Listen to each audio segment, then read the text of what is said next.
The major gang bust in Queens. Federal prosecutors have announced the indictment of several members of the violent 18th Street gang. They were charged with racketeering, assault, and more. More than a decade, the gang allegedly staked their claim on Roosevelt Avenue, raining terror for several blocks.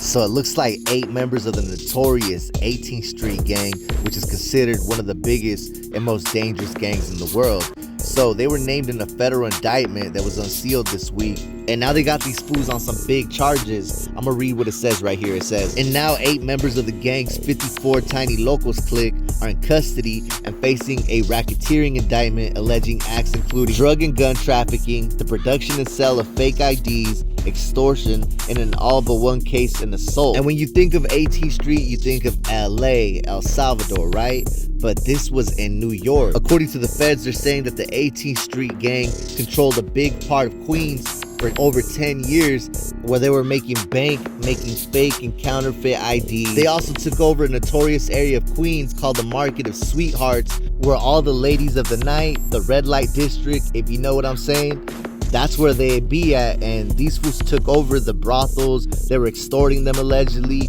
and they pretty much were running a bunch of schemes in the area.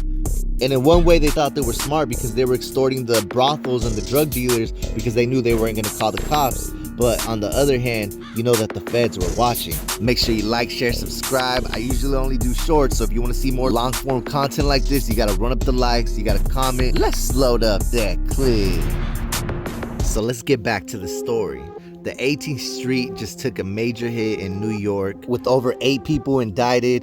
And it's crazy because New York has always had a bunch of gangs, but they ain't never seen nothing like this. 18th Street is literally one of the deepest gangs in the world with almost 50,000 members worldwide, and they keep growing every year to year. I remember the first time I tripped out, I went to go visit my family in Mexico when I was a youngster, and I ran into a homie from 18th Street way deep in the central part of Mexico. And I remember he told me he got deported back in the 90s, so he just established his hood in Mexico and he just kept banging. And it be like that, so it doesn't surprise me to see an 18th Street clique all the way up in New York City. It wouldn't surprise me if they're pretty much in every single state.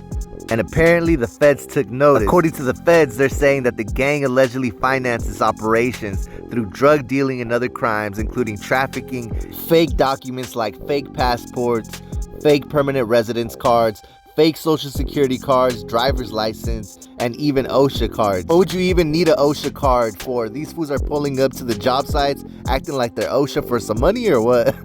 But I guess that these 18s weren't your average Joe, because they were even making and allegedly selling fake money, counterfeit currency. Members of the 18th Street, including the defendants, also allegedly committed extortion by charging rent to other illicit businesses operating in the area, including unregulated brothels. And for 10 whole years, they ran that whole area, and they thought they were doing good, but little did they know that the feds were on their trace. And this is after several assaults happened in the area that surprised even the cops, just the level of brutality that the gang members from the 18 were willing to put out. And nobody was safe, not even the local gang members. It goes back to an incident in 2021. Let's read on it. It says, certain defendants are also charged in connection with 3 past assaults over the past few years. The first incident took place on December 31st, 2021, when members of the 18th Street, including Bonilla Ramos, Ramirez, and a co-conspirator, allegedly assaulted 2 victims outside of a Queens bar after they ran into some fools at a bar and they started banging on them and asked if they were in a gang. The newspaper says that the defendants allegedly violently beat the victims, with one of the victims being smashed twice with the glass bottle of tequila that ended up leaving his op with severe lacerations to his face and nerve damage. I could already imagine. It must have been a nasty sight. But this level of violence is really what ended up catching the attention of the feds. And let's move on to the next piece. Now let's move on to the next incident. It looks like on January 15, 2022, members of the 18th Street allegedly attacked 2 victims outside of a bar in Queens. So this is another bar. These fools were bar hopping, huh? A co-conspirator allegedly stabbed one of the victims while 2 other defendants held them in place. What? Was this like on some blood in, blood out, Miklo, Vatos Locos Forever type? Cause that sounds crazy. The victim suffered serious injuries, including injuries to his lung. The defendant then allegedly attacked the second victim with large wooden planks. No mames, these fools were crazy.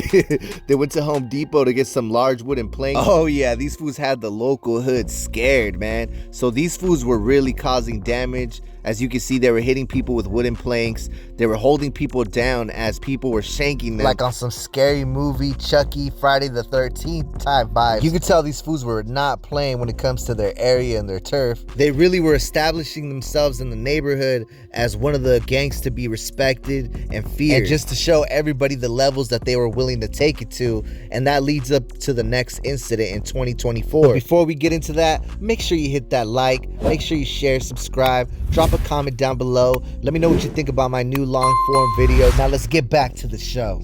On June 20, 2024, the 18th Street gang members allegedly attacked the victim, believed to be another rival gang member, in a Queens parking lot. So they caught a fool slipping at the parking lot. It says that the assailants, including certain of the defendants, allegedly beat the victim with a bike lock and a metal chair, among other things.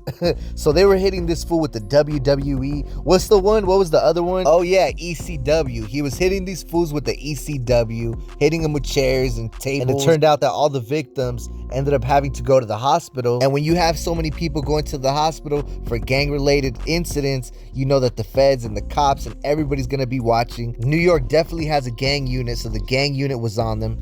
And then it gets worse. And if you ask me, this is the moment that I think the cops really wanted to take them down, because the 18th Street started taunting the cops. The feds say that they were so proud of their counterfeiting operation that one of the 18th Streeters called Marco, he kept the Photoshop picture of him and all his homeboys on top of a social security card, kind of like flexing and laughing at the cops at the same time. And it was at that time that I think that the cops that were watching him said that enough is enough. And that's when they had to pull up, start tapping all their phones, start watching them very closely, because they took down all their shot callers, in a way cutting off the head of the snake in hopes of taking down the 18th Street gang in New York.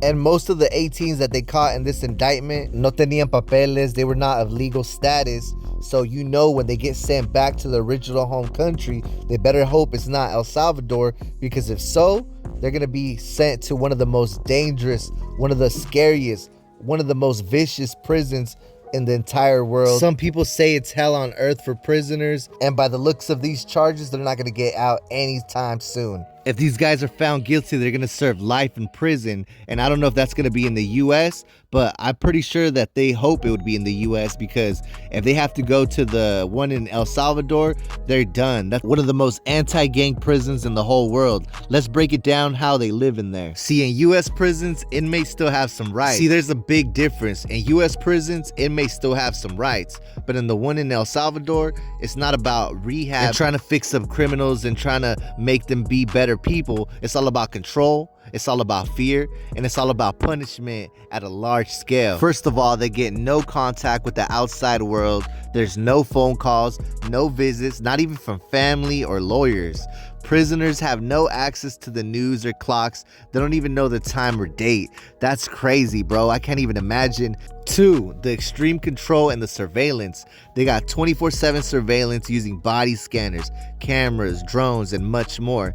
The cells are watched day and night by armed guards and remote monitoring. So they're watching them from the computers, from people that don't even have to be in the jail. They're just watching day in, day out. Also, when it comes to moving them, their movement is militarized. Inmates are moved in handcuffs, hunched over, and barefoot. They don't care. They really put all these gang members nuts to butts all together in a little square just for their amusement. 3, they get zero privacy. There's no beds. All the inmates sleep on concrete floors and overcrowded, windowless cells.